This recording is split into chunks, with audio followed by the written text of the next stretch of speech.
Good morning, members of the media. Good morning, Tobago. Good morning, those of you joining us from outside of Tobago and across the diaspora this morning. Let me start by apologizing for my voice. Sometime earlier this week, in fact, from about Sunday night, started losing the voice. I did the COVID test and it returned negative.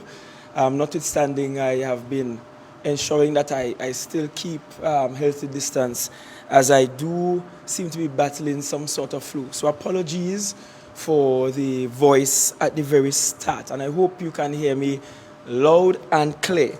I want to start this press conference by bringing to your attention some issues that were dealt with, particularly at the Executive Council meeting that was held yesterday.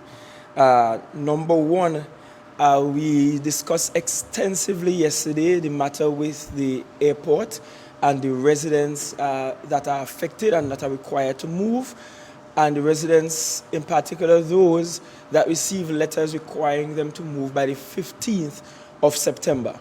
I will have you know that tomorrow, Friday, there should be a court hearing tomorrow rather, and more than likely, coming out of that hearing tomorrow, we will get a sense of which direction this issue is turning to.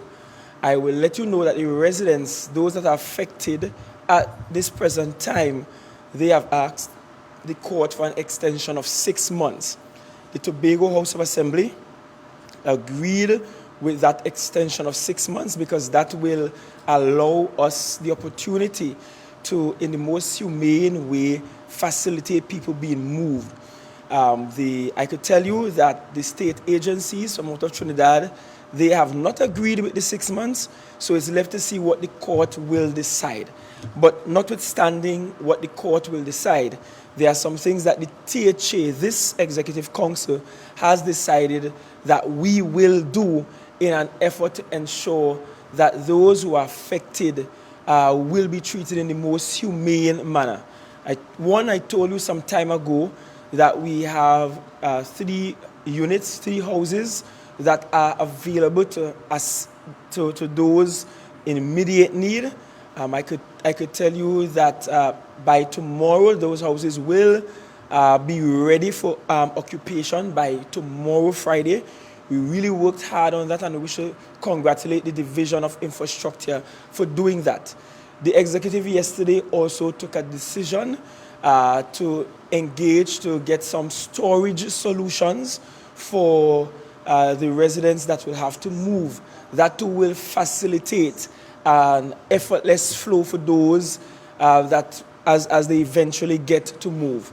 The Division of Infrastructure is also working assiduously to complete works that were started previously and remain incompleted to this day. We're talking about the development down at Cove and at Shervan, and ensuring that those are ready for occupation by the residents who may have to move. Additionally, we are looking to see if we can construct within the shortest possible time 50 units that will help to alleviate that situation as a matter of emergency. Now, the Division of Infrastructure is treating with all of these issues attendant to the residents in Crown Point and those that have to move or who will have to move. Now, remember, the THA position has been consistently that one, we agree we do need a new terminal. However, we feel strongly that the residents must be treated fairly, they must be compensated fairly, and they must be given sufficient time in which they can move.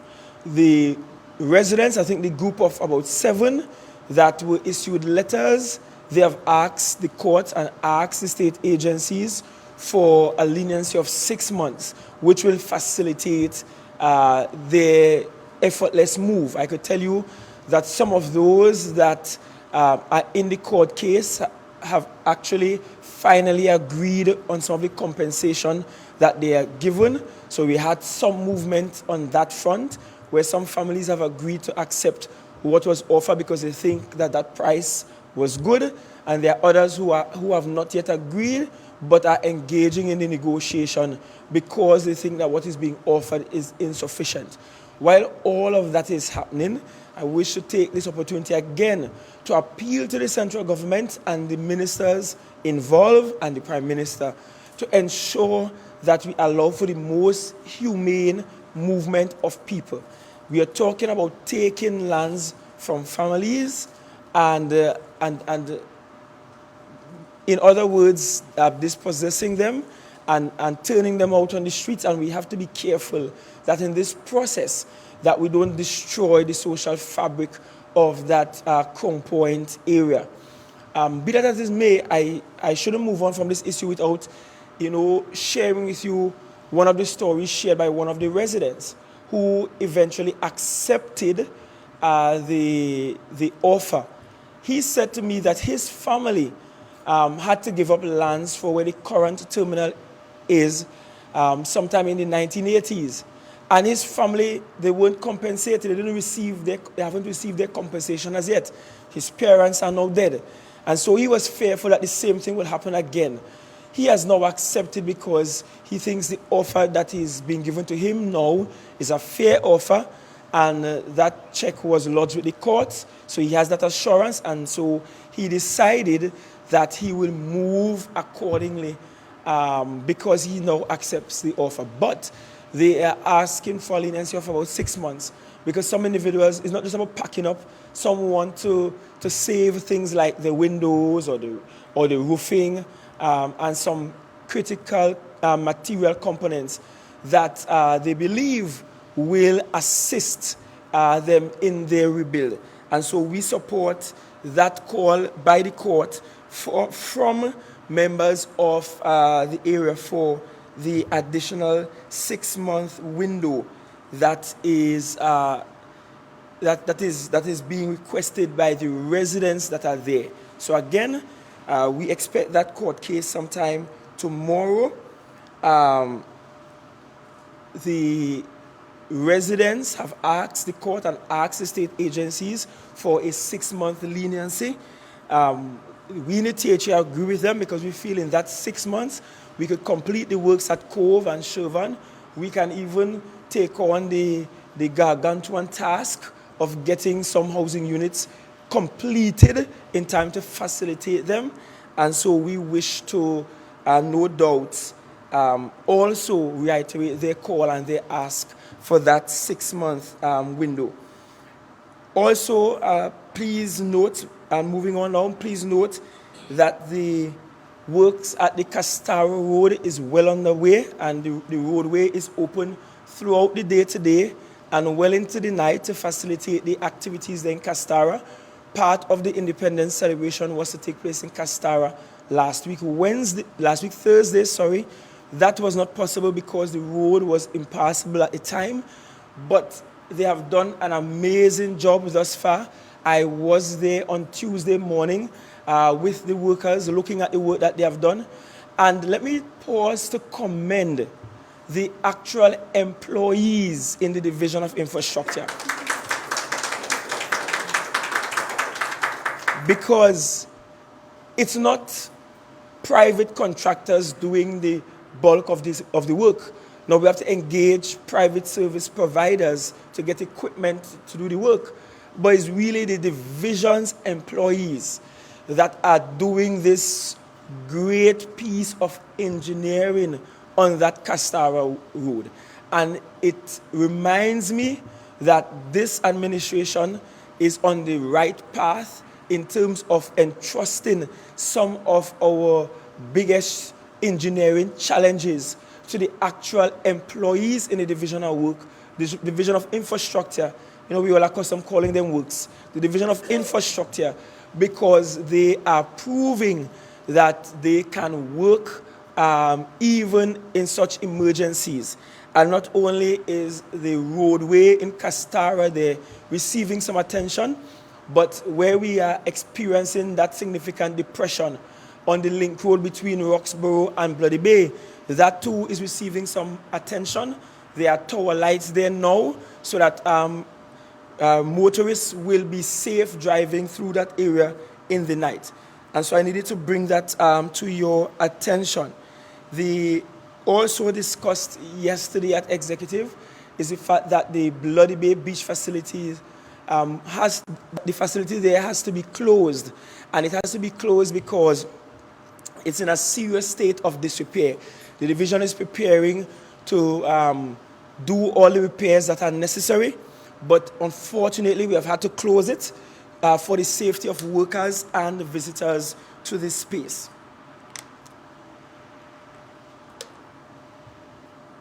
So we have had to take a decision about the beach facility in Bloody Bay. The truth is, 2 years and some elapsed without any significant maintenance works on several of our institutions. And it's just like if you have a house and you leave it unattended for too long, then it depreciates and it falls into itself. Similarly, we find that a lot of our public physical spaces, and so now that we are here, we have found that we have to expend a lot of resources in repairing what was not fixed over a period of time. We are also looking to improve the equipment stock at infrastructure, because that too is a very, very, very critical component in getting the work done. You will notice that over the last 9 months, this administration has patched more holes than holes were patched over the last probably 5, 7, 8, 10 years. Holes patching all over the place. You're driving one day and you're dropping in a big hole, and you may go on Facebook and comment, and you're driving next day and you forget the hole was even there. And that's because the SMART program is really smart and efficient in helping us in geolocating these road infrastructure issues and working on them. However, we are challenged, and let me put that out there. We are challenged. Getting bitumen is a problem across the entire country, and we're not getting it as fast as we would like to get it. But with whatever little we have and the limping spreaders and so on that we have, we are pushing ahead where that is concerned. Let me also bring to your attention that the executive took a decision that we will have some road infrastructure, some new road infrastructure being put in time for the end of October, in time for the carnival season. And now this is bigger, this is huge, because if it's one thing this administration has been good at, is delivering on some very short timelines. And we're talking about some road infrastructure that will allow for ease of mobility even during the carnival. But these are road infrastructure challenges that we have had for the longest while. Number one, for the longest while since Hochoy Charles, there was a plan to put a road, a bypass, as it were, going from Shervan somewhere around the traffic light there and exiting out on that Strawberry Local Road to facilitate ease of transfer to the airport. That will be done in short order. In fact, I'm advised that letters of award will go out tomorrow, I believe. Letters of award will go out tomorrow, and we're looking at a design bill format where the THA will pay back for these roads across a 4-year period. So that road infrastructure from the beginning of Shervan there, all the way down, coming up, busting out to take you straight on the road to the airport, that should be done over the next month and a half. Additionally, when we go down to 4 roads, you call it. I mean, I'm a countryman, I know tongue road so good. So excuse me if I don't know the correct names of the streets. Gaskin Bay Road, that's correct, Gaskin Bay Road. We're talking about what we call 4 roads down at Calvary Road Church, down in the back there. We're looking to do a connector road taking you across on the other side, because what that will essentially allow for is that we will now have 2 roadways that act as almost like wings to the central artery in the middle. It means that someone will be able to get to and from the compound area on the left-hand side, going through Shervan and going all the way down, and it means someone could get all the way down on the right-hand side by going through, I think Friendship Extension it is called, right by the garage there, and going all the way down on the right-hand side to the other extreme of Crown Point. Certainly that will assist with the carnival route as they announced, because they're looking to use the main artery in the center for their J'ouvert, but it will allow for free flow of traffic on both sides while the carnival events or the festivities on that Saturday morning occur along the artery in the center. But that will also help for overall traffic management in that area. And you very well know what it's like getting to and from that area in peak hours in the day, especially if you have to catch a flight or something of that sort, or some emergency, or you're trying to catch penny savers before they close. Trust me, I've had that experience. So that will certainly ease some of the traffic going down in the center. Additionally, finally, I advise that the workers in the Division of Infrastructure, the division itself, will take on that road going from Lamy Road in Argyle, coming all the way back out towards Roxborough Secondary School in the back there. That road, it's not paved, it requires some work. In fact, I can recall probably about sometime in the middle of COVID, we had a situation where there was an accident somewhere around by Pablo, and they had to cut off any sort of movement from the main road in Roxborough. And we caught, we antenna and everything to pass through the back there. Traffic congestion took hours to get through. That will be a thing of the past, because that road network connecting Argyle in the back there will also be opened up in time for the end of October. What that will facilitate is, of course, the farmers in the back there. It will facilitate emergency runs. It will help those who will be involved in the night mass in Roxborough.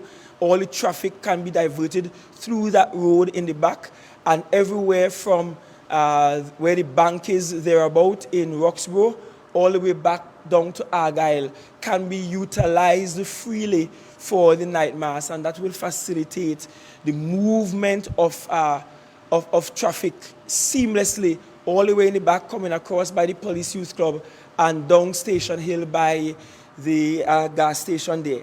Again, yes, we're having carnival, but the investment of the THA is not just for people to come and jump up, but is to invest in critical infrastructure works that will facilitate the ease of traffic long after carnival is done. And of course, there's a final piece of work that we are trying to accomplish in the period, and this piece of work is to connect Scarborough RC across to Sangsters Hill in the back there. That will allow for, again, movement of traffic off of the Milford Road, off of the road in front of Esplanade, which means that you can easily drive from Montgomery, go all the way across to Sangsters Hill without having to utilize the Milford Road at the front. Again, this will also help with traffic management in the Scarborough area. And before they say it, yes, we know that there was always a plan to do a connector road somewhere by Scarborough RC going across, but some people could only plan and others can execute. That's the nature of the business that we are in. And so we are happy for those critical road infrastructure works that will be done in the most timely manner. So Secretary James and Assistant Secretary Sampson, they have quite a bit of work cut out for them over the next month and a half with regards to these critical pieces of infrastructure. And just for some additional information, I want to inform you, I will remind you that the CPEP interviews, they commence next week. I am also advised those workers in URP that have been waiting with bated breath for the increase, don't worry, you'll get a nice little back change. Use it wisely, save it up for Christmas. But I'm advised that the pay slips and so on that have been done this week will reflect the changes There were some administrative issues that the division needed to work out. All of those issues have been worked out. And so at your next salary, you should receive the increase from the division. That has been taken care of. The monies needed for it was sent to the division a while now. So we know that you're set, right? You're set, URP workers. Just a quick reminder that we are about ready to start with the cataract surgeries. So if you have not applied just yet, you may have a final chance to do so because we want to completely clear that backlog. The teachers within the ECCE system, that's the Early Childhood Care and Education System, your regularization continues. In fact, we did quite a bit of motivational work and support work with these teachers, but your regularization in terms of your contract employment and so on, that's being finalized. Also, the maxi taxi issues, not only were they resolved, but maxi taxi drivers have begun signing their contracts. And this might be the first year and the first time in donkey years, or probably ever, forever, in the first time ever that they actually will have written contracts to be signed, so they get some sense of security and tenancy and recognition of the work that they're doing. So that is critical and important. We are also preparing to reopen the two pools being operated by YMCA by the end of October. The pools were in serious state of disrepair. I must thank a parent that wrote to me. That parent, I think Dr. Alfred is her name. Dr. Alfred sent me a letter. And Dr. Alfred, if you're hearing this, thank you for your letter, and we do acknowledge your letter and your concern. You did write about the pools and the need for help, because this is a critical part of our co-curricular activities for children. Our CXC students utilize the pools as well, and of course we're talking about the seniors and other forms of health and sport wellness. And so the pools will be reopened, the two pools will be reopened by the end of October. The work has started already. The pool up at Argyle was in a much more terrible state than the one in Blackrock. In fact, the one at Argyle was experiencing leaks. Kendall, gosh, like I stayed in town too long. The one in Kendall was experiencing significant leakage.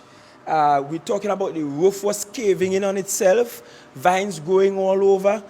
Because you see, when we had the lockdown, people just literally locked down and stopped attending to these facilities. And it speaks to a larger issue we have throughout the THA, where there is a requirement for us to have proper maintenance scheduling for our facilities, because it always costs more on the back end to do these repairs. So the pools will be ready by the end of October. Work started already and work is ongoing as we speak. The awards of contracts for the Speyside and the Lowlands multipurpose centers, those were issued, and so works will begin at both the Lowlands and the Speyside Community Center. Allow me to pause for a second and say this. These two new centers, I mean, they call them multipurpose centers, community centers, same thing. These two new centers are relatively new. They are some of the newest, two of the newest centers in the space. The only centers perhaps newer than the one at Speyside and Lowlands will be the one at Belgarden, I believe that, and the one at Louisdor. Those were constructed afterwards. But they're all relatively new. I don't even think that they reach 10 years old. And we have situation where all the tiles popping up in the centers, the roofs leaking, and all of these things. And that speaks to a whole other issue about how we do our construction and the due diligence that is required from divisions. And I'm asking divisions, and in fact I'm instructing divisions, when you give these contracts, you have to let your engineers and so on follow up to ensure that we are getting quality work for the monies that we are paying for them. So we're fixing the Speyside and Lowlands Center, and hopefully very soon the respective communities will have access to their centers. And while that is happening, the division is working out its policy for returning these centers to their communities and how communities will manage and operationalize their centers, which means that you won't have to come to town to make a booking for a center all the way up in the country, right? We have to empower communities, and we are working on doing that, and that's why you're seeing all of the village councils having new elections. I am happy to announce that finally, after many years, I am no longer the Secretary of Speyside Village Council because they had their election about 2 weeks ago. So finally, I was replaced after many years. So happy to know that. The Goodwood High School Library, after 6 years of not being operational, 6 years, for 6 years, the Goodwood High School did not have an operational library because they had issues with molding, they had issues with leakage, all sort of story. The Goodwood High School Library is finally available and ready for reopening, and the students now have the benefit of a library there. And I think that too is commendable of the Division of Education, Research and Technology. The school repairs are ongoing for low priority areas. So what happened is that there were some high priority areas addressed during the July-August period. The low priority areas will be ongoing, leading right up into the Christmas vacation. And again, we will treat some other high priority areas in the Easter period. Now, let me tell you what makes Scarborough Secondary so special. Scarborough Secondary is special because to get a new school built for Scarborough Secondary School, it will not happen in 1 year. It will not even happen in 2 years, as we were advised by the Caribbean Development Bank that we are working with to fund this project. And so we took a decision that if the students and the teachers have to work in that environment for more than a year again, that we have to do some critical renovations on that building to make it habitable and safe for the students. No decision was taken by the THA as to what will happen to the facility when the school moves out. But more than likely, the THA will not go in and bulldoze and break it down and just leave the land. We will repurpose the facility accordingly and with appropriateness. And so, indeed, we try the impossible task of doing the most possible for Scarborough Sec during the July-August vacation. It didn't quite work out. And even as we were doing work, more things were being uncovered. So, for example, the sixth form block, that is one of the newest blocks in Scarborough Secondary. As they were doing work there, they're realizing that some of the steel framing and so on all corroded, rot away, and now wholly unsafe. So that has those beams and so on had to be replaced. That's a much larger task than we bargained for. Remember, this is a school that has a brand new wing that cannot be used. And the brand new wing cannot be used because we gave some man that is not really a contractor, I understand he's a minister of government now, to do that piece of work, and it's shoddy work, and he take money and gone with the money. That's what happened there. But those are the issues with Scarborough Sec, and we want to ensure. I gave the teachers, the members of faculty, I gave the students a commitment last academic year. In fact, I visited them a couple times, even visited them to carry fans and so on for students, and I gave them a commitment. Now, when they return to school, they will have much more habitable conditions in which they can operate. And that's why Scarborough Secondary is the lone school still out there unopened, but they will be, I'm advised they'll be ready to go as of Monday. The division will have a larger press conference to treat with the issue of the results from CSEC O-levels and CAPE, but at the moment we're seeing slight improvements in CAPE, but we are also seeing a decline in the grades in the CSEC O-levels. And of course, that's understandable given what we just experienced. I think somebody somewhere needs to take all our children and give them a nice big hug and tell them, look, you tried your best. Because we had children and teachers, some of the teachers not even very tech savvy, not even understanding the right pedagogy to go along with teaching virtually as opposed to teaching face-to-face. We have children at home frustrating the parents quarreling, they want eating down the house, they're there, they don't know what to do, they want to go out, they want a lime, they want their friends. And under all of these circumstances, our children try their best, and in some cases, it just wasn't enough. And so we have to have a program of work to bring our young people back up to speed. Notice that when we launch our program, impact program for those at the SEA level and the primary school level, we did not launch a program to run for 1 month or for 2 months. We launched a program that will be ongoing, because there's no way 2 months can correct what happened in 2 years. And so unlike the national plan, we have a consistent and continuous program of work to treat with our children that struggle through this period, have poor grades, and must now be facilitated. It's just something that we have to work with our young people on and treat with them on and ensure that they have this done well. And you will also have next week, after the carnival launch, the secretaries in tourism, quality, antiquities, and transportation, they will come and address you and give you more of the build-out for the carnival that is to come and what will be happening. However, you should note that the thing picking up plenty steam. If I might say so myself, I will be praying for you all from somewhere in camp. I'll be definitely praying for you all. So don't worry, there will be no opportunities to wine on the chief sec, but I'll be certainly praying for you all while you are enjoying the festivities. But at the moment, we have some 17 bands registered that's mass bands for the main day, which is a Sunday, and that is more bands than Scarborough sees in any given average February carnival. We also seeing perhaps more interest than we could probably manage with the Juve.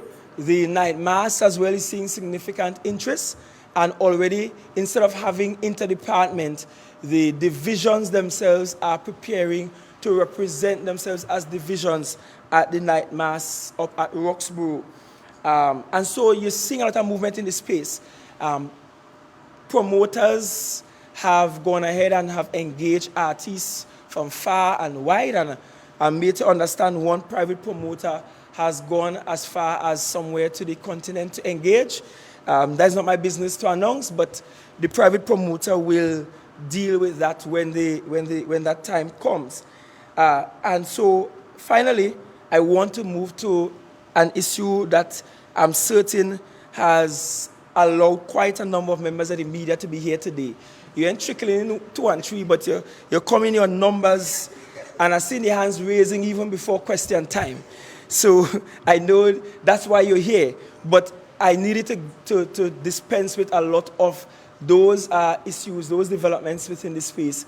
In particular, some updates further to what I gave last week on what's happening down in the Crown Point area, and the position of the residents, the position of the Chief Secretary, and how we are trying to work together to ensure that their burdens are lifted. Now, we all saw a video presentation from the Deputy Chief Secretary from somewhere in Brooklyn late yesterday evening online. And I want to bring some clarity to this space. So all and sundry will be very mindful of the THA's commitment to the Roxborough folk performers, and I will also speak a bit to the THA's policy in terms of assisting and helping groups that need assistance, whether it's to travel or whether it is for some engagement in and out of the Tobago space. In fact, even yesterday we were discussing a group of young people who are in the DR, the Dominican Republic, as we speak. They're in the Dominican Republic representing Tobago in sports. and the tickets and pay for, they trust the travel agency. And so they're coming to us for assistance. And you have to understand as well with COVID and the nature of the Tobago business community, sometimes getting that assistance is difficult. And the only option is really and truly the Tobago House of Assembly to provide assistance. And so the Roxborough Folk Performers approached the Tobago House of Assembly for assistance because they had several engagements that they were called out for to perform in and around the tri-state area in New York, in and around the Labor Day festivities. And we felt, yes, this marries nicely with our push for involving and engaging members of the diaspora. And if you heard the Deputy Chief Secretary speak at Tobago Day, you will hear him speak to a lot of the issues members of the diaspora are facing and the fact that we need to engage them much more. And we want you members of the diaspora to return home and invest in your island. To be, in fact, you should be our first set of people, the first group of people in line to invest in your island, Tobago. And so we said, okay, that marries nicely. We had a group of entrepreneurs, in fact, agro-processors that went out to New York before, and they did some work. We have fashion designers who are going. The group of entrepreneurs didn't ask the THA for monetary assistance, but they asked us to assist in talking with the embassy for them to get visas, and that was provided. We have a group of fashion designers who will be featured within the New York Fashion Week, and they will even have a Tobago booth there. Young fashion designers, they are doing that, representing their island, Tobago. And of course, we had the Roxborough Folk Performers that had these engagements to perform in New York. I had a meeting with the principals at Roxborough Folk Performers, led by Mrs. Vanilla Allen Toppin, about 2 months or so ago. She attended a meeting with 3 other members of the team. In fact, it was a team of about 30 desiring to go to New York. 27 eventually went. When I met with Mrs. Allen Toppin, I indicated clearly that the THA could not fund 100% of them getting to and from New York. Well, not just getting to and from New York, but 100% of the entire trip. I was assured then that they weren't looking for the THA to give 100%. They were looking for the THA to help get them there. They raised with me that their priority area, of course, would be getting tickets to get to New York and to get there on time. They too had visa challenges to the point where many members in the team only got through with their visas last week, and they traveled on Saturday and Sunday. So think about that, getting through with your visa a mere 48 hours or so before having to travel, which is a really tight timeline. And for groups wishing to travel, especially to the US, you have to understand that at this time, the US, I'm not speaking on behalf of the embassy, but the embassy has quite a backlog of people trying to get appointments because they were closed for some years. And so it's not a given that if the THA writes and asks that somehow you will magically get the visa. No, it doesn't work like that. The issuing of visas from the embassy is the sole priority and prerogative of the US embassy and their employees there. That's not a THA business at all. But anyway, some of them got their arrangements done, the visas last week. And so 27 left between Saturday, some left on Saturday, some left on Sunday. The timelines were so tight that there was no way the THA could have issued any checks for their departure. And in any case, this administration has a policy where we prefer to pay invoices as opposed to just giving monies to groups. So you come as a group and you say, okay, I need assistance to get some balls or to get some uniforms, or I need assistance to go to Trinidad. Instead of giving you the group the money to go and do it, we prefer to pay for the service. Because what we have found is that sometimes you give groups monies and they ain't go anywhere. or less people and they tell you will be going, actually attended, and no accountability is given for the extra sums of monies and that kind of thing. And so it's a similar arrangement. But because the timelines were so short, we had to eventually give a promissory note to the travel agency that we will settle the bill in order for them to be able to leave here.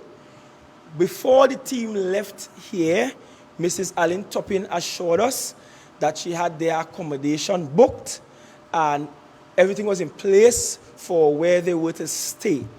Sometime on Sunday, I was alerted by the head of team, that's the group that hosts the Tobago Day and the Tobago festivities in New York every year. I was alerted by the president of that group that they came in, they were calling the host at the bed and breakfast, and they got no answer.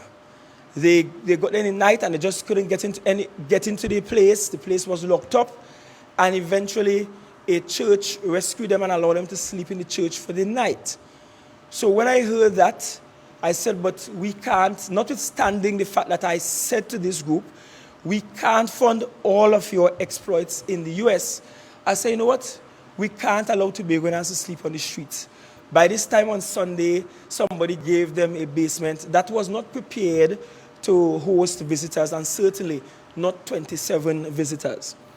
So, be that as it may, I worked out an arrangement with the president of team that we would provide some accommodation for them. That accommodation for the entire group came up to $9,000 US, which we gave a commitment to pay. And we had someone in the US pay it on our behalf with the hope of being refunded by the THA. And of course, that is risky because you know the THA does operate. When THA owe you money, it takes long to give her your money.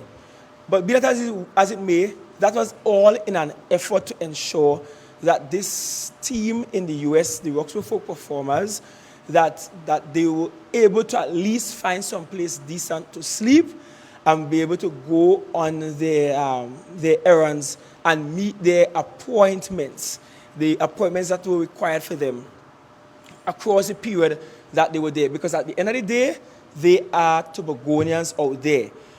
And let me correct a misconception.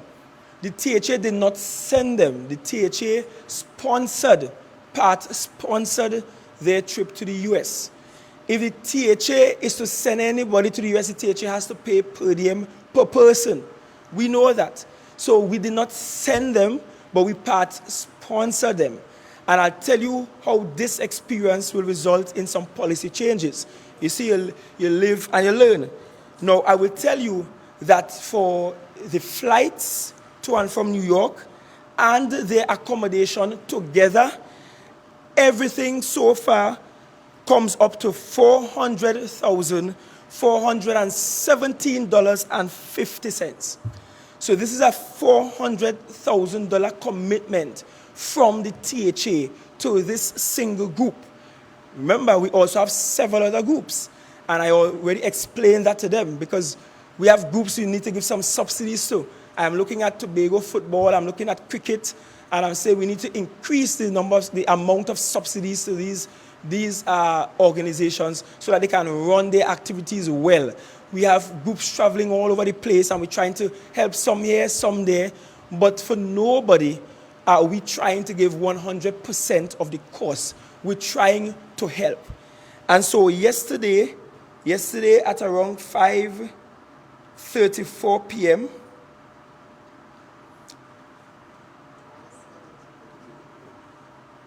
yesterday at 5:45 p.m., while we were just rounding up Executive Council meeting yesterday evening, the Deputy Chief Secretary called and indicated that some of the members, that they're struggling to be able to purchase food.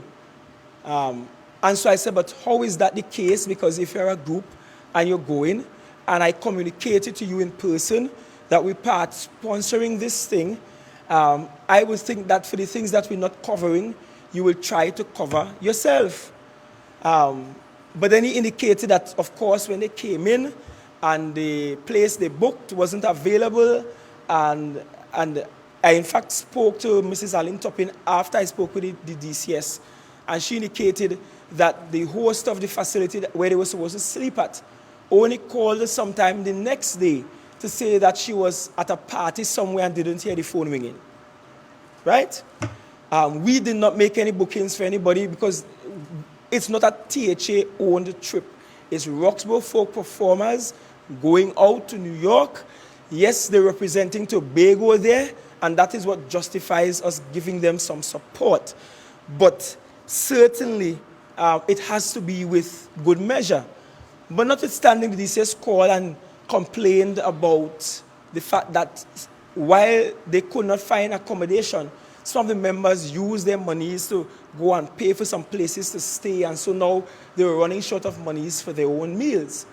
Mrs. Allen Toppin indicated to me that they traveled to and from each of the places for performance. That travel is being taken care of the hosts of these events. And I think they were even at some function for the Guyanese recently as well. So not just Tobago-based functions they're at, but across the Caribbean. So the hosts are providing their transportation and they receive meals wherever they go to perform. Subsequent to that conversation with the Deputy Chief Secretary, I took it upon myself again to call the head of team and said to him, look, the people there and some of them, they're having some challenges getting some food. Do you have anybody within your organization that is a certified caterer, registered caterer, at least to provide 1 or 2 meals to them? A good breakfast and maybe something light in the evening, because if they're out during the day performing, then they have no need for lunch or breakfast, lunch where they are. And where we eventually got for them to stay is a place that is not providing complimentary breakfast. Let me say that. So they really and truly have to pay for whatever they need to eat while they're there. I eventually got that quote sometime after 8, after 9 last night, while I was in yet another meeting, because after I left Exec Council that hour yesterday evening, eventually left the office after 7, I still went to another meeting. In fact, close to 8 o'clock, I still went to another meeting that finished after 10 in the night. And perhaps that is why I'm struggling to get the voice back. I need to take a little sleep somewhere. But be that as it may, so I'm trying to work this thing out so at least they get some sense of relief. I went to the extreme of starting to call some people to now beg on their behalf. Because if you know how the THA works, the THA has no cash sitting down nowhere about to take up and go on Western Union to anybody. The THA is not in a position that you could just get up and say, here, look, cash. That's not how it works. All the spend must be contingent on Executive Council minutes that will give the authority for the spend. All. And so outside of an Exec Council minute to authorize this new engagement, and I have to tell you, to facilitate the accommodation, I had to bounce it off the executive in order to be able to facilitate that decision. It can't just be, I just decided we're going to spend the money. That's all. I'm Secretary of Finance. That is not how it works. Certainly not in my administration. Maybe before, but not now. Maybe in another place, but not here in Tobago. That is not how that works. Due diligence is required, and there are some procedural steps that must be followed. We campaigned on this matter, and I am holding firm on this matter. If it then followed the standard procedure that is required by law, I am not approving it. I am not supporting it. End of story. End of story. Because I spent way too many hours campaigning against that kind of behavior. And so, sometime as my meeting last night was rounding up, and people sending me this video clip of the Deputy Chief Secretary delinking himself from the executive and somewhat making it seem as if the THA has been wicked and punishing this group was certainly surprising, given that we had a conversation just as the Executive Council meeting was coming to an end, and given that I explained thoroughly what the facts of the situation were, and the fact that, yes, maybe we can try to do something, but it cannot come from out of the THA coffers, because We just don't have that kind of facility for that kind of emergency spend. We will have to try to get it other ways. And me calling around and begging people and say, give me some money here to send to them, give me some money here to send to them, is in fact, I think, the much more honorable way to do this. Because not only are we just secretaries, but the truth is, we are representatives first. This is what we know, you know. I spent, 5 years doing this, calling around and begging people for stuff, because we have no resources to do it. So calling around and asking people to chip in here and there is not new to my skill set. And so certainly they will get the assistance to get some meals. But it cannot be that a deputy chief secretary will mount a public platform and will moot points that really and truly goes against the very facts of the matter. And I cannot attest to what motivated this. And in fact, I don't even care to theorize about what motivated this. But one thing I know for sure is that so long as I'm here as chief secretary, there is one chief secretary in this space, one leader in this space, there is one team in this space, and we move as a team, and we will be taking decisions in accordance with what the law says. Full stop. Full stop. And so there will be no deviation from that whatsoever. And so I hope you recall that during the campaign, I made every single one of those members, and I asked them to be here today. Look at their faces. You see everybody look nice? I asked every single one of them to sign a code of conduct. And in that code of conduct, there is a requirement that we will all operate in accordance with the law and in accordance with standard principles that are required of us. All of us. And the night of that meeting when that was signed, one of the foregoing questions, in fact, the biggest elephant in the room was the question of whether or not a chief secretary that is not the leader of a party will be able to discipline his leader should his leader fall out of line. And I made it lucidly clear on that night. You could be leader, you could be captain, or you could be cook, or even crook. Once you're part of this team, I am holding you up by those standards. And so today, I am holding the DCS up by those standards.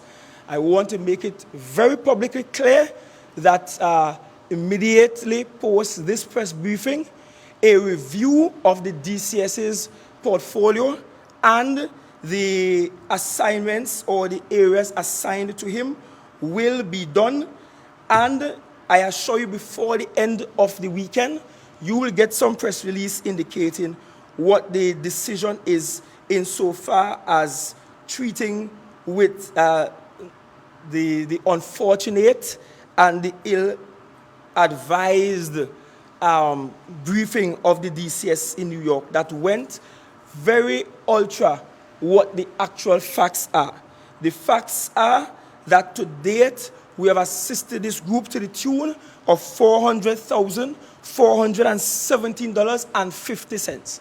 And so nobody could argue that perhaps the administration not kind to Roxborough people or the administration not kind to people from one district, as I see some other crazy people in the space saying, we treat everybody equally and with parity.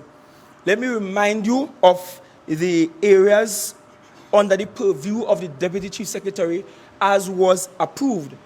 Those areas include one, intergovernmental relations, and that has to do with treating with the relationship between Trinidad and Tobago, in particular between ministries and divisions of the THA, and ensuring that those intergovernmental relations, that those remain intact, and especially where we have some of those 6 scheduled items that provide for services to be done in Tobago that are still not completed in Tobago. That matter is a matter that the DCS should be working to fix.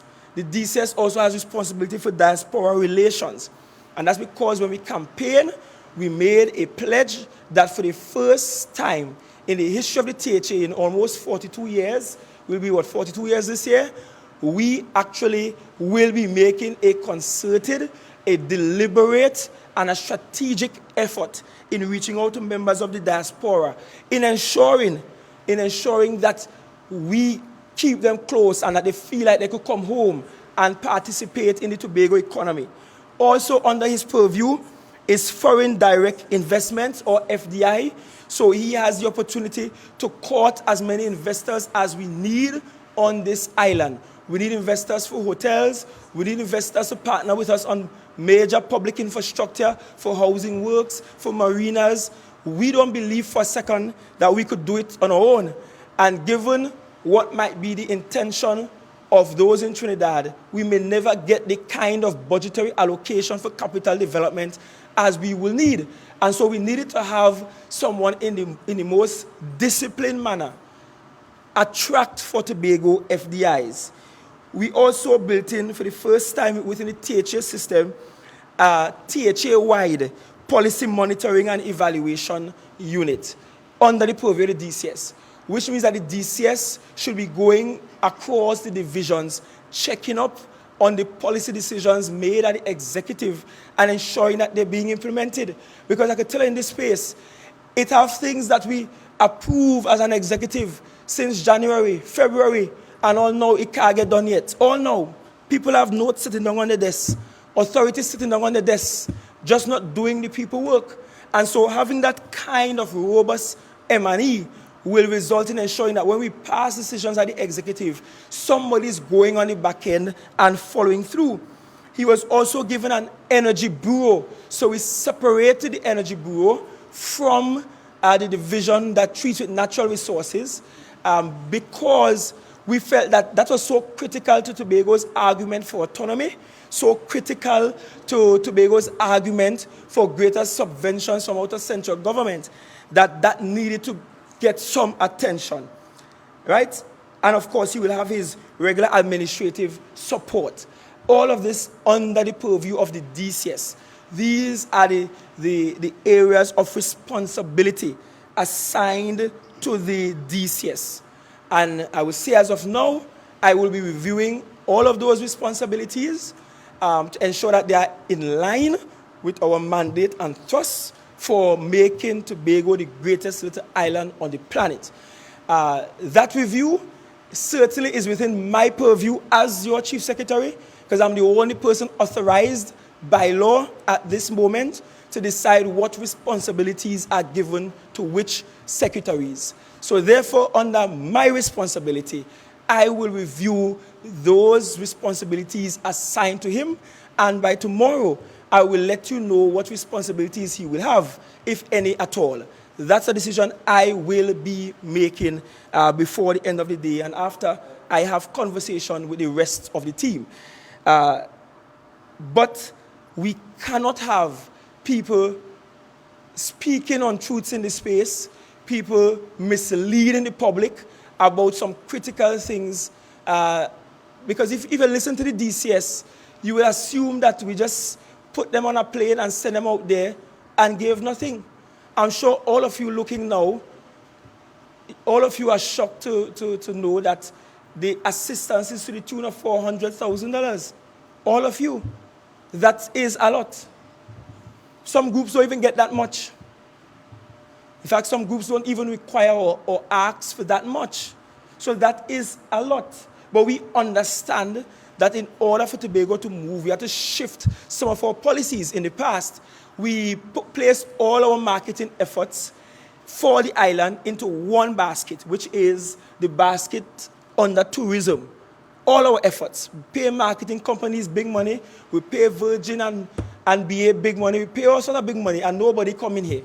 The numbers of international visitors, the international visitor arrivals, have been low, considerably low, considering that our efforts. Granted, what we spend on marketing the island is not even a quarter of what our nearest competitors like Barbados and Grenada spend. They spend tens of millions US dollars. we spent a few million TT dollars. But we took a decision that to market this island, the front for that marketing effort cannot just be out of tourism. Part of that marketing effort must also include the diaspora. And that's why we are happy, very happy to engage members of the diaspora. We are excited to engage you in the diaspora because for the first time, you're getting to connect in a real way, in an intimate way with actual members of the THA executive who see you as a citizen of Tobago regardless of where you choose to live. And that's because we recognize that most people leaving the island of Tobago leave because of a scarcity of opportunity. We recognize that we have a challenge with having the largest outward migration rate in the Caribbean region. And so we know we have to do something to attract back to the space as much of our homebred talents as is possible. We have to attract that back to this space. And so it's unfortunate the direction the DCS went. As I said, I'm not going to theorize about what motivated that, but I'm very clear in my mind that we gave as much help as we could give. I am also clear in my mind that when the issue was raised about people not having access to meals because of how they arrived there and the accommodation wasn't available for them and their booking fell through and so on, no fault of the THA, that they end up expending monies outside of their budget to get things done.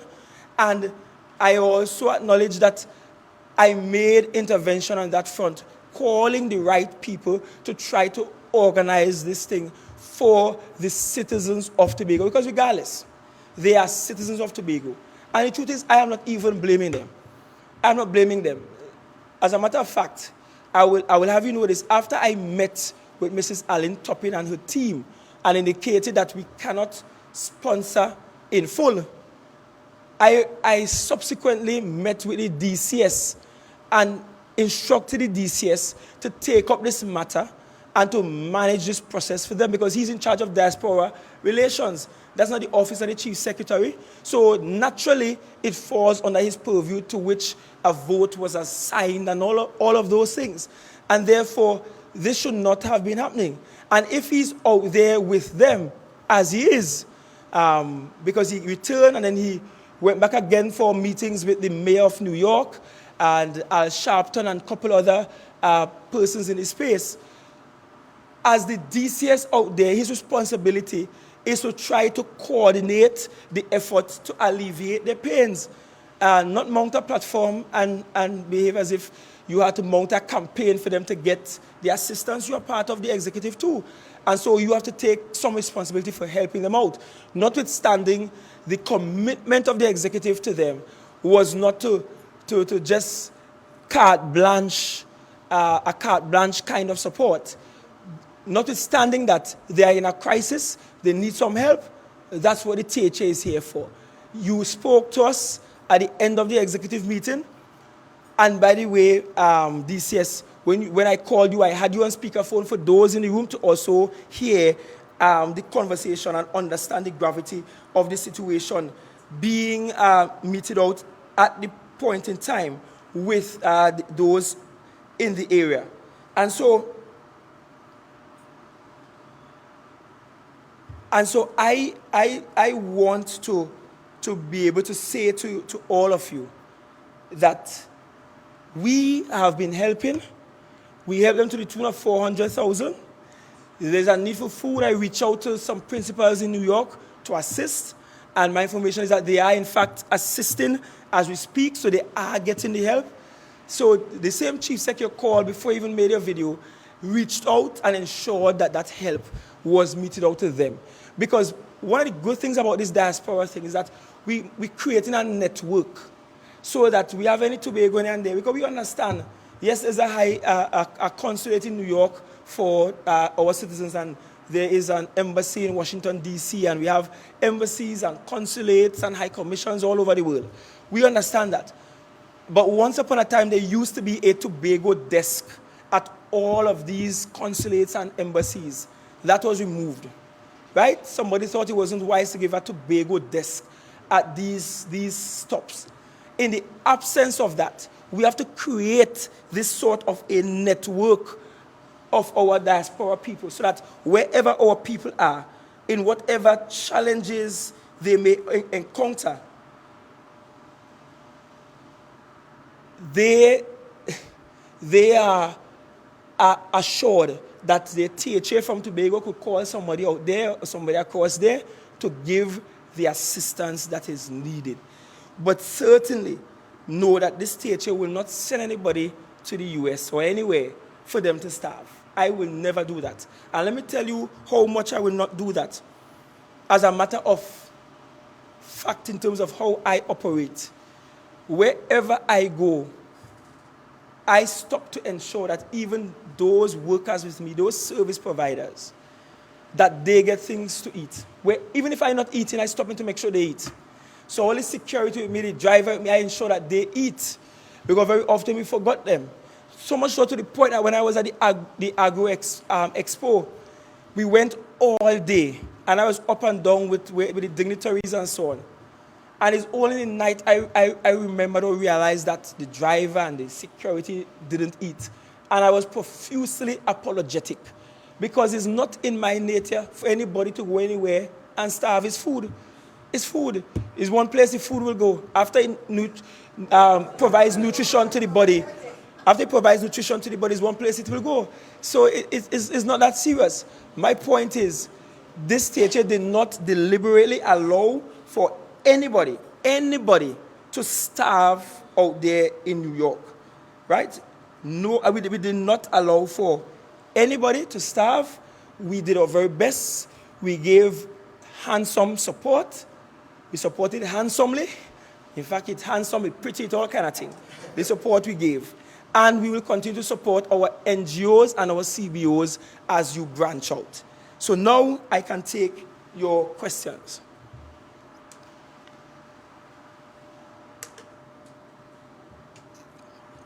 Of course, we start with Elizabeth Williams. Hi, good afternoon, Mr. Chief Secretary. Hi, good afternoon. Hope you get over your cold. Thank you. Soon. Yes. What I wanted to ask, and I know you went into great detail, in terms of Mr. Duke and his trips in the U.S., is the THA paying for these trips? And are you disappointed in the video that Mr. Duke made in terms of going forward? And would you confirm that he has gone against the mandate that you allowed all your members, secretaries and assistant secretaries to sign? I think I was quite detailed about treating with the issue with Mr. Duke. I could tell you about his trips. The last one he went on, he received no subvention, no per diem, nothing from the THA, although he was going to have official meetings for which the THA received an invitation, official meetings with the mayor of New York and some other dignitaries within the New York space, notwithstanding that his division has not provided him with any sort of support for that trip. So that has been completely out of his pocket. The reality is, once a member of the THA is traveling on official business, representing the THA and Tobago on official business, it must and should be paid for by their respective division. Whether it's Mr. Duke, whether it's Farley, whether it's anybody else, it must be paid for by the division. That comes with the nature of the job. I am certain people are not even counting the amount of times ministers are leaving for critical businesses. And you notice when I went to Barbados, I made it a point for them to put in the press release that I paid for my trip myself, right? Communications, people thought that was not proper information to communicate, but I wanted to communicate it so that nobody could have said THA paying for my vacation. I will also let you know that if I'm going to Trinidad on private business, once I don't have an official invitation to an engagement in Trinidad, I pay for my own ticket and I just pay for my own stay. Once it's not official, once I'm not going to attend any official function, any official meeting, I pay for my own stay and my own visit to right there in Trinidad. And I will also add, if there are moments when I am down in Trinidad and My wife desired to come and join me. If she was not on the official invitation, I just go down by Kong Point, by the airport, and pay for she ticket, and pay the extra cost for a room, because no taxpayer paying for me to joyride anywhere. But once it is official business of state, the division should pay for it. So really and truly, him being out there now and having met with some of those dignitaries, the mayor of New York has more people under his purview than the whole of Tobago, than any chief secretary. In fact, the whole of Trinidad and Tobago, that is a big deal. That is a big deal. And rightfully, the division should have paid for that. He shouldn't have paid for that out of his own pocket, but he did, right? And certainly that must count for something insofar as commitment to task. But what we cannot accept, certainly, is the outbursts that are not grounded in facts and grounded in truth and grounded in the reality of the situation. That just seeks to stir up noises in the space that are not consistent with the mandate that we have. Ms. Jackson? Hi, good afternoon, Chief Secretary. Well, my questions are, now this is 9 months into your administration. Is this situation indicative of a breakdown in relationship between yourself and the Executive Council and Mr. Duke? Also, how will you treat with the fallout? Because this is going to cause a major fallout, and it is not creating a good image for your administration. So how are you guys going to be able to treat with this and sort of, save face in a sense and to move on? And also, what are the reactions right now? How is the Executive Council feeling about this situation? One, the entire Executive Council, save and except for the DCS, is here. There are 9 Executive Council members, the Chief Secretary, Deputy Chief Secretary, and 7 other secretaries. And we are all here, save and except for the DCS, who is out of the country. So that should say something to you. Secondly, I really and truly don't see this as cataclysmic as you might think it would be. Because I gave a commitment when we campaigned that if it's one government that will be able to self-correct, is this one. Is this one, right? And that has been a firm policy of mine. It has always been the way I have operated.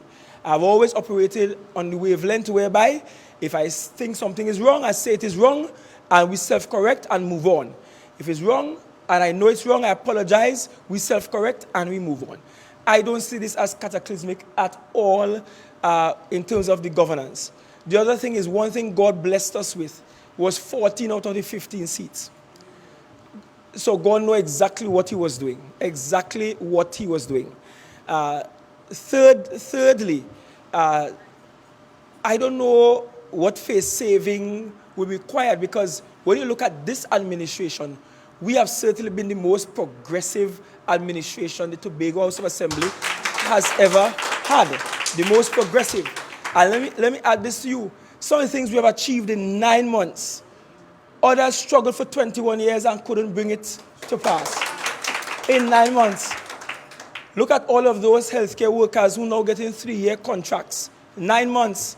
Look at the European CPEP getting salary wages that are above their counterparts in Trinidad, to the point where when I saw CPEP at the Agro Expo, they say, oh gosh, Chief, you're getting with trouble. The people only come in and asking for the raise of pay. I said, tell them, put PDP in charge of the country and they'll get a raise of pay. 9 months. In 9 months. Within 9 months, we were able to patch all those holes on the road. Within 9 months, we're looking to start new road infrastructure. How many new roads, where roads did not exist before, were built over the last 21 years? But in 9 months, we are about to do that. In 9 months, we gave out over $10 million in home improvement grants. In 9 months, we gave out over $10 million in home improvement grants. In 9 months, we also increase the threshold limits for those with the food card, and we have a tier system based on the need, so that a family of 5 isn't treated the same way as a family of 2 or a family of 1. In 9 months, we were able to do that. In 9 months, the maxi taxi drivers were up and down protesting in court. Every Monday morning, sugar in court, right? And guess for 25 years, endless back and forth between the maxi taxi drivers and the THA. They can't get paid on time. I know, I travel with maxi taxi, so I know all the years, and all the times they used to have to park up and strike to get the money that they didn't get for 6 months. That stopped. That stopped, and that happened in 9 months, when people sit down here for 21 years and could not fix that. So this administration in 9 months has made some significant inroads in some significant policy areas that impacting the lives of people. We have already given out units that are preparing to be constructed now. In 9 months, we're looking to redo the Shaw Park Food Hub, and that will be launched tomorrow. You'll see that tomorrow with Secretary Charles Pantin. What will become of the temporary market that was in Shaw Park? In 9 months, you will see that. Right now, I am reviewing a proposal for the refurbishment of the botanical gardens. Happened in 9 months, because the project about developing Scarborough is well on the way with some implements. I also have right now on my desk that came in just this week, proposal from UDCOT to treat with parking and bringing the bank, FCB back downtown, and NIB and PTSC bus terminal. In 9 months, we have been doing all of that. And I'm saying, notwithstanding this issue, and of course, teeth and tongue will meet. And I have no, let me say this clear, very clear. I have no hatred for Mr. Duke. And let me say this very clear. I see Mr. Duke as a brother who I love dearly, and who maybe from time to time we will disagree, but I will do nothing that is injurious to Mr. Duke. But I will also do nothing that is injurious to the people of Tobago, and that has to come first. That has to come first. And so, trust me, this family is well on its way to delivering for Tobago in 4 years' time the best development bill out ever. And you have to observe how scared our opponents are, that they're still using the same tactics they used during the election. They're so dizzy with the new heights of development, they don't even know what to do with themselves. They can't give up the fake profiles. They can't stop slander we name. They can't stop twist stories here, there, and everywhere, because they have not seen this kind of political achievement and development thrust for the island ever. Visitors coming to the island, everybody saying, but this place just feels refreshed and new. Just look at the independence celebrations that we just had last week. The most beautiful thing ever. First time in a long time, we returned people to downtown Scarborough. And as I'm there walking, I'm seeing families walking hand in hand, little children there skipping along, people getting their things to eat, the commercial activity happening in this Scarborough space, just for an Independence Night. And I'm saying to you that we are not going to be distracted from the larger mandate of making Tobago the greatest little island on the planet. We're not going to get distracted by that at all. And I will tell you, I want to take all 15 of us along for this journey.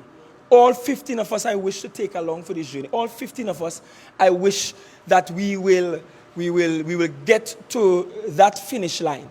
We have some ways to go. We're only 9 months in, and perhaps it's a good time to remind you that our next mandate Monday will be on the 19th of September. The last one should have been in June. And so what we did is that we had the mandate Monday coincide with the budget debate that happened in June. And of course, they had a storm warning, and so that disrupted that activity. But on the 19th of September, which is the Monday before the budget day, we will have our next mandate Monday, so that you will see some of the gains we had over the last quarter.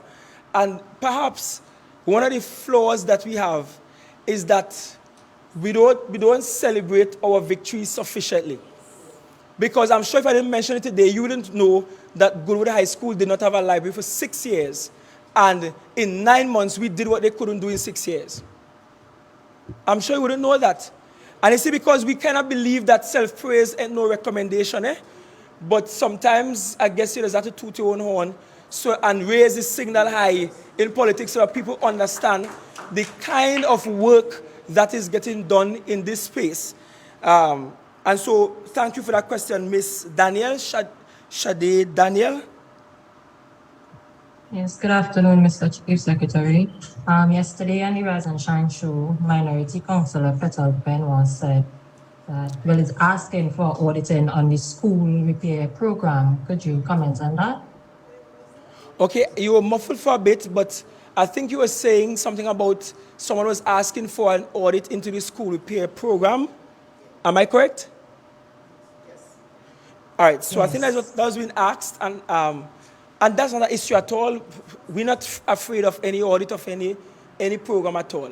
So that's certainly not a challenge at all. We could have it audited, and if the request is, and I'm assuming the request is coming from the minority, if the request is coming from the minority, I'm happy he finally understands what the term audit means. But if the request is coming from the minority, I'll be happy to engage an external auditor, not even internal, engage an external auditor to look into the school repairs program. And while I'm talking about that, we have to completely revisit the school repair program. The school repair program cannot be a July-August program. It has to be a year-round activity, because there are some things that we should not wait until school closes to do. There are some things that can be done on afternoons and evenings while school is still ongoing, so that there's a continuous maintenance schedule. I recall when Scarborough RC didn't open at the start of the last school term, I walked there, and in the presence, I had the secretary, I had the administrator, I had the PIU people, I had the procurement people, and I reminded them of the mandate that there should be a maintenance, a multidiscipline maintenance group coming out of the division that will help with the continuous monitoring and evaluation and checks at the schools. Sometimes a school AC down, we have to go and hire a contractor to do that. When if we had a multidiscipline unit, they could handle those small fixes that we would have to pay a contractor for, and it will cost us less. And at that time, I reminded the administrator then, I said, MSU is now stretched to the limit in terms of its capacity to do the bill-out. Administrator, as per the advice of MSU, hire the people on short term and let us move. Still ain't happen, right? And that's why I tell you sometimes it are things we sign off on, give instructions on since January, since December, and just sitting down on somebody's desk somewhere. But I am not blaming anybody who has it sitting down on a desk. I am taking responsibility, because when I give instructions now, I'm putting timelines on it, I'm following up on it, and you ain't do it, I just know what to do, right? Because the law gives me general and direct control of any division I lead. Furthermore, the law gives me general, direct, and control of the executive that I lead. And it's about time that we start to ensure that there's some greater productivity in this space. Mrs. Thompson-Forbes.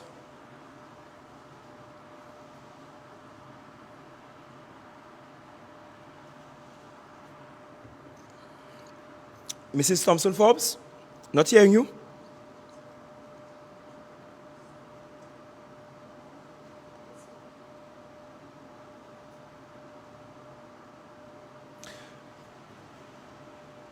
All right, Mrs. Thompson-Forbes, can you just check your microphone, please? Because we're seeing you unmuting, but we're not hearing you at all. So I think there might be a follow-up question from Ms. Williams. Elizabeth Williams. So I'll take Elizabeth Williams, Mrs. Forbes, and then I'll come back to you. So, Ms. Williams. Hi, good afternoon again, Mr. Chief Secretary. I know that this Saturday is the launch of Carnival. Any budget, because I know you are the finance secretary, the man with the money. Could you tell us what is the budget allocation for the October staging of Carnival? And also going back to, someone is asking also about ex gratia payments. How soon will persons get ex gratia payments? And the other question is with Mr. Duke. I know that since the PDP has been in power, we have not seen Mr. Duke coming forward to speak with us in terms of at the Executive Council, as you have done on many occasions, to give us, as you promised, when persons travel up, when secretaries or assistant secretaries travel abroad, they will return and they will state exactly what the trip was about, etc. We have not seen Mr. Duke come to us in terms of reporting as to the various trips. How soon will that become a reality? All right, so you asked several things there. Number one, well, let me start with the last question because I want to remember first. the question about reporting. Actually, what has been happening as well is that secretaries, once they travel, have been presenting written reports to the executive that are actually accepted as executive council minutes. So long after we are not here, because trust me, I am planning to be here forever, and I'm sure no one plans to be here forever. But long after we are not here, someone will be able to come on the back end and pick up those written reports, those details of the trip that were accepted by executive council. So that has been happening. So even if you didn't see a secretary come before the microphone, that has been happening across the board. I am certain when Mr. Duke returns, he will want to talk with you. I'm certain. So I'm certain you won't have to wait much longer for him to have a conversation with you. But there was nothing debarring him from having that conversation. In fact, by choice, he chose to not do a lot of these. And additionally, he's trying to work with his beloved in Trinidad. So I know that takes up significant chunks of his time. I'm trying to remember the previous question. Oh, the carnival budget. Right, so the executive did consider preliminary budget yesterday. But allow me to ask you to wait until Monday when the secretary will meet with you, because after sometime during this day, I know they have some meetings with some sponsors, and that's some good news I could tell you. We have sponsors coming on board, to the tune of $1 million in some cases, $500,000 in other cases, literally coming on board to sponsor the event. So the amounts of monies that we thought we would have to spend, we will not have to spend that. And so if I give you a figure now, I will give you an incorrect figure that will be inflated. And I don't want you to run away with a figure that's wrong. Because the figure I want the secretaries to give will be the figure of the actual spend of the THA. And of course, they will tell you the value, the quantum of sponsorships that they will also receive. But I know they have some meetings today. In fact, one happened up to this morning prior to this meeting. And I know they have some tying up to do on those ends. So as soon as the launch is finished, they will meet with you. And certainly they will be happy to tell you the cost. And also they will tell you some of the things that will actually cost for the carnival. Mrs. Thompson Falls, I'm seeing you again. Good afternoon, Chisek. Right, here you know. I'm hoping you hear me now. Okay, so I know you went into great detail about the cultural group, the trip, but we just need some clarification. I know you said that over $400,000 was spent or is being spent thus far. But can you tell us how much was requested initially from the group, and how far have we dug into following the request? And how, I know you said you met with the group, but how was the request made? Was it in writing or just by meeting? No, the request was made in writing from the group. The initial ask was just over $700,000 from the group.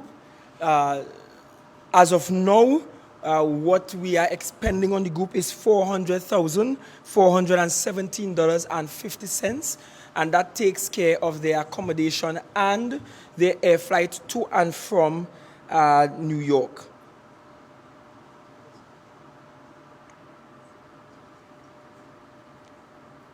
Right, so I think we help them. In fact, I am no maths man. It's English I used to teach, but is a little over 50% that they have gotten in terms of assistance from the THA.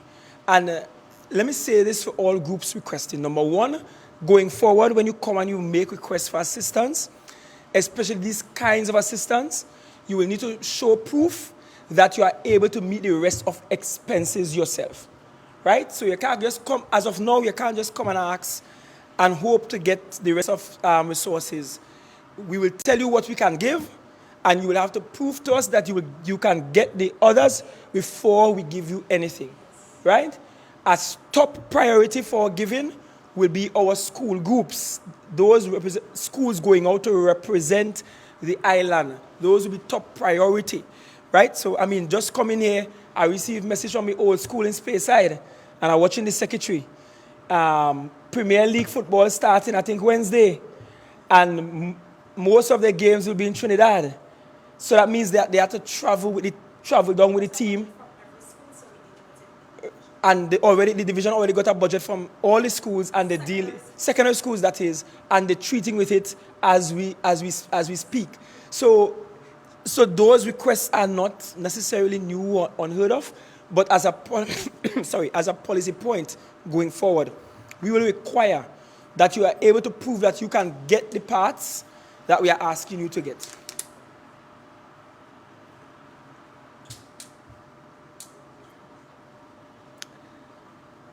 All right, Carissa Douglas. Pleasant afternoon, Mr. Augustine. I just have one question. Sure. As you touched on reports coming out of trips. I know sometime in the past, recently though, you mentioned that representative, maybe the secretary, or the assistant secretary of the Division of Tourism will be coming to give a report on the Grenada trip as to what came out of it, what results maybe, and as relates to benefits for the island. Can you give an update as to when that report will be provided? Yes. Thank you. Yes, that is outstanding, and that too will happen next week. And in fact, the assistant secretary is reminding me that she has been on media talking about the trip already and giving some report on it. But next week when they have the press conference, you can ask again, so she can reiterate those issues. And also you will have the benefit of the chairs of the Carnival Committee next week as well, who will part of it. So they too can also give that, that request. I have the exact figure. One of my assistants sent me the exact figure. The exact figure they asked for was actually, the initial ask was 700 and something thousand, and then they revised it to $697,641.12. So still close to 700,000 in terms of the overall ask. And we did well to give sponsorship of a little over 50%. It is a large group. I will also tell you that initially, and that's the thing too, their communication with us was haphazard at times, because initially they communicated that they wanted to return on the 7th, and the 7th was yesterday. They wanted to return, but they end up having some engagements later on, and we had to say to them, well, they need to write to us so that I could amend the minute and ensure the correct information is there. But they should be returning this weekend. We will provide all the help we can provide for them while they are there, and certainly when they return, I will want to meet with them when they return, because sometimes when children misbehave, you have to put them sit down and talk to them, and I love them. I love them very much, and who I love sometimes is have to chasten. Is a good moral principle to have, right? So that will work out there. All right, so I'm thinking this might be some follow-up questions. So for the follow-up questions, I will take Miss Williams, Miss Jackson, and then I will end with Mrs. Forbes. So those will be the final 3 questions. And before I take the question, let me remind you that Castara is still on this afternoon. They finally will get their independence celebration up in the north side. And if you realize, this administration has been trying that with all that we do, to always put some activity up in the north to take care of those in the rural parts of the island. And the road will be open for the entire day to facilitate that. So, Miss Williams, your final question, Miss Williams? questions. Hi again, Mr. Chief Secretary. Thank you for having me once again. I know some time back you would have announced that but August, you would have given us a sneak peek as to the audit report. Any idea in terms of anything that you can reveal so far in terms of the audit being done within the THA and also the ex gratia payments? I know persons are also asking about that. Yes, it's actually when you started asking the question, I remembered your initial question about the ex gratia payment. I have announced in the House because the question was asked in the House, and I announced in the House that as we approach the end of the fiscal year, the fiscal year ends in the month of September, and the new one starts in October. When we approach the end of the fiscal year, I will give a date for that ex gratia payment. And so you can expect that date this month, as this month is the last month of the financial year. And so as announced in the House, I will make that announcement in this month. The House should resume later this month as well, coming off of the statutory July-August break. So it should meet in this month of September. We may meet once, we may meet twice.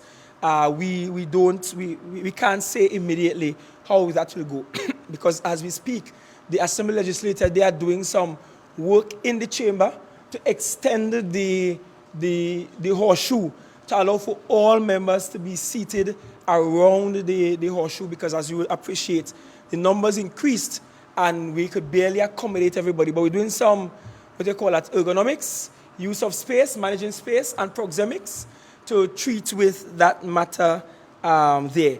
In terms of the auditing, while I have received some draft reports, and I have received some interesting draft reports, the final report is actually expected tomorrow, which is the 9th of September. The auditors last week gave the deadline. In fact, the auditors, I think on Friday, indicated that they want to provide that for us tomorrow, the final draft. When the final draft is provided, based on what I have seen in the draft reports, the first thing I will do is that I will be visiting some key law enforcement agencies across the country to hand deliver copies of the report. That's the first thing I will do. The second thing I will do is I will make the report public.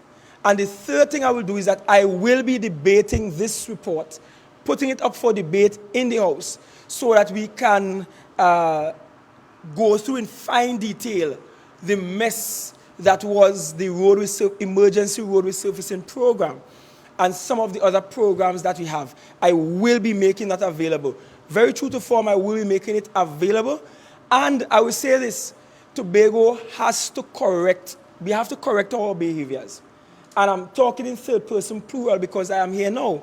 And not only that, whether I'm here or not, we are all part of a systemic problem that allows that kind of behavior to fester. And I said it during the budget debate, and I'll say it again, that the same standard I'm holding for those that left before, I'm holding the same standards for this team. And I pray God that nobody on this team puts their hand in the cookie jar. Because if you're putting your hand in the cookie jar, you will be caught. And if you are caught, I will deal with you the same way I will deal with those opposite who have done similarly. It has to be a rule across the board. Because when we look at the matter of corruption globally, it takes significant chunks of countries' GDPs. And for a small island developing state like ours, it is quite worrying, the levels of corruption and the opportunity costs that we have for some of for the works that are actually needed. Take, for example, what we're doing in Castara now, and the kind of work we have to put on in Castara. That road in Castara going away years now, and it's not today it going away. It's not just the rainfall that happened that take it away. That going away, donkey years now that going away. And while that going away, we have people trying to choke out the eyes of the THA with some inflated contracts and people giving it. And I mean, I don't want to talk in detail about what I've seen so far, because I will. But there is an opportunity cost. The cost of that kind of corruption has impacted the island's ability to treat with some critical infrastructure issues. And that road in Castaway is not the only one. We have about 2 or 3 in Moriah that require fixing. We have some going up east that require fixing. We're driving on some of these roads every day and don't know how these roads are really falling apart under our wheels. And we have not treated with these roads because people, for some reason, over the last 21 years, people didn't have time to spend on these critical infrastructure needs, but they had time to do all other manner of madness. But at the right time, I will treat that. But note that the first thing I do when I get the report, the official report, tomorrow, Friday, in my hands, will be to make some copies and distribute it accordingly. The second thing I will do will be to make it public. And the third thing I will do is to talk about it publicly and name some of the culprits publicly. Because trust me, if it's one person at courthouse close, it's me. Ms. Jackson, your final question? All right. Good afternoon again, Mr. Chief Secretary. I just want to find out from you, how are the conversations going with Caribbean Airlines and even the Port Authority to increase flights and ferries to the island, especially coming up to Carnival, because we're continuing to hear the complaints from people about not being able to get to Tobago.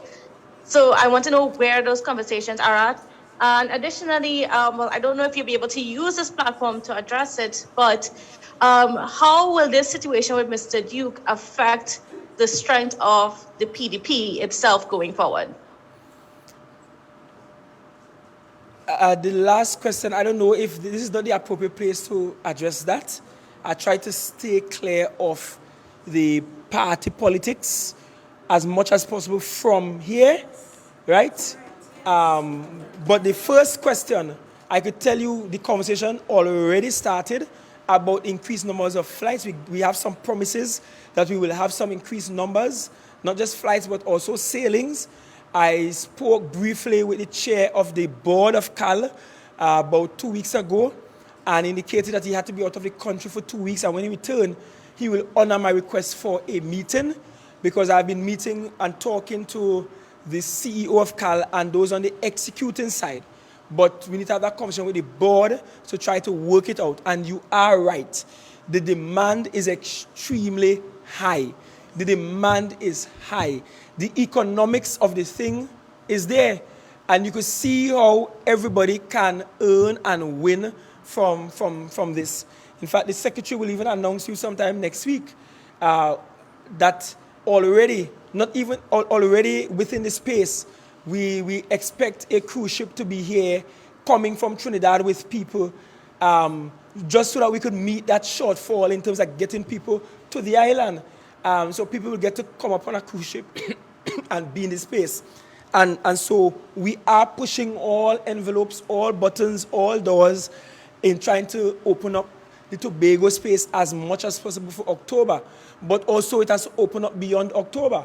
And I'm not saying that the volume of flights required or the volume of sailings required for October will be the same in November or December, but certainly it's more than what we have now, and it is something that we need to work with and have a conversation on.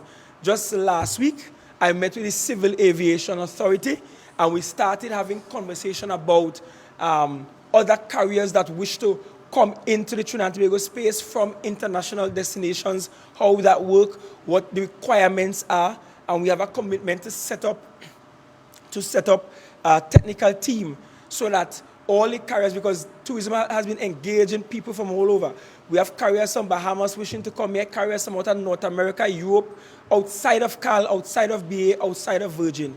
And so we even working on that end, because as we turn into the new fiscal year, Tobago space has to be opened up significantly. We can't, and I've said it a million times, we cannot have a service-driven economy where people do not have access and the movement of people is restricted. So certainly we'll treat with that accordingly. Mrs. Thompson-Forbes. Good afternoon again, Mr. Augustine.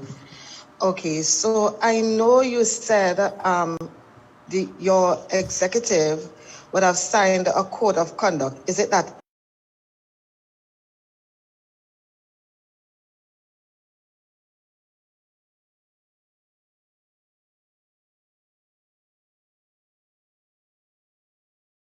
All members of my team signed a code of conduct. The code of conduct was signed actually during the election campaign, even before we won the election. So that was signed, and that was actually placed in the public space as the measure we will use to judge everybody. I could send you a copy of that code, and you will look at all the infringements on that code. But one of the things that that code speaks to as well is the issue of how we conduct ourselves insofar as the delivery.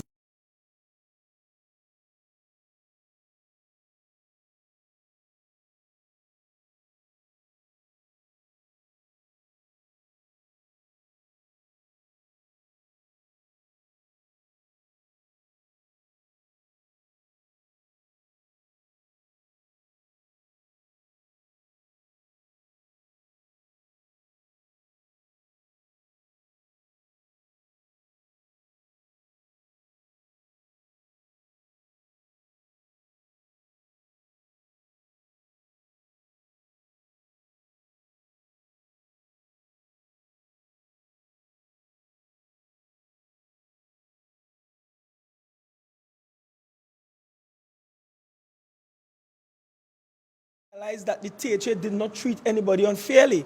And yes, I will not even blame the group themselves for what happened.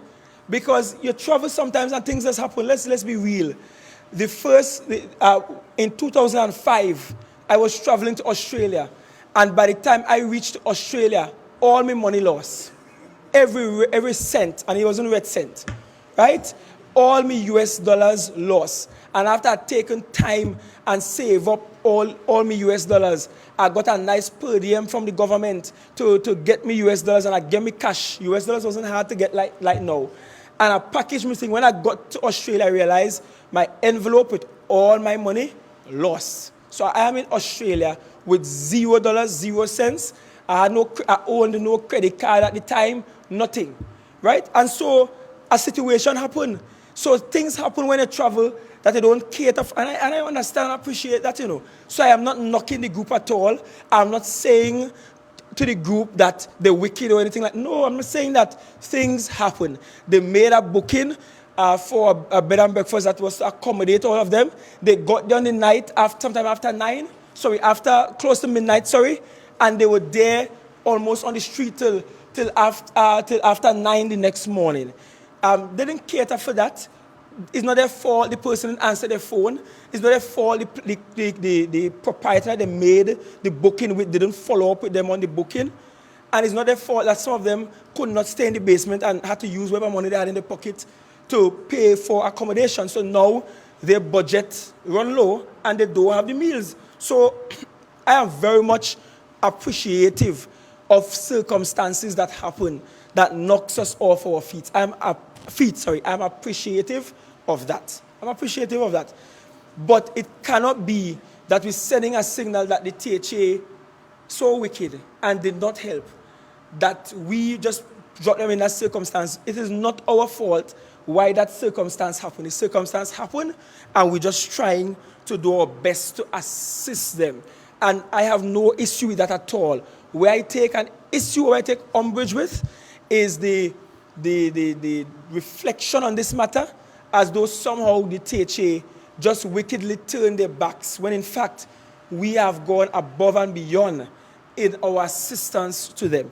And I'm sure the next question that people will start to jump and ask is, how come we give them so much money, right? How come we give them so much help, right? But the truth is, we give lots of people help. We don't always talk about it in the public space. We don't come every time we give a group a check and take a photo. We assist. And as I'm saying, we are trying to avoid giving groups themselves checks, but we're trying to pay for their services, because that is the best way to allow for the accountability that is required. It's just unfortunate that this has turned out to be this spectacle, but the spectacle at home. But certainly, I think the Roxbury folk performers, they're doing an exceptional job out there. They have gone beyond the Tobago diaspora and they are performing for other Caribbean diaspora communities while they are there. And so the engagement is extremely fruitful, no doubt at all. And we will support them as much as is possible and practical. I said final, but final, Miss Danielle. Hi again. I would like to have your thoughts about the Queen being put under medical supervision. I'm not the best person to ask. I'm not the best person to ask these questions because I am the last person to really follow up on royal affairs. Trinidad and Tobago is a republic. Weeks. And what's happening in my space. So I really don't have sufficient information. I am at a loss if she's put on a medical medical watch. I'm not sure. I pray God watch over her soul. But that's as best as I could offer because I am not a monarchist by any stretch of the imagination. So thank you all very much. Thank you all for participating in this press conference. And again, you will hear from me by tomorrow. Thank you. God bless you.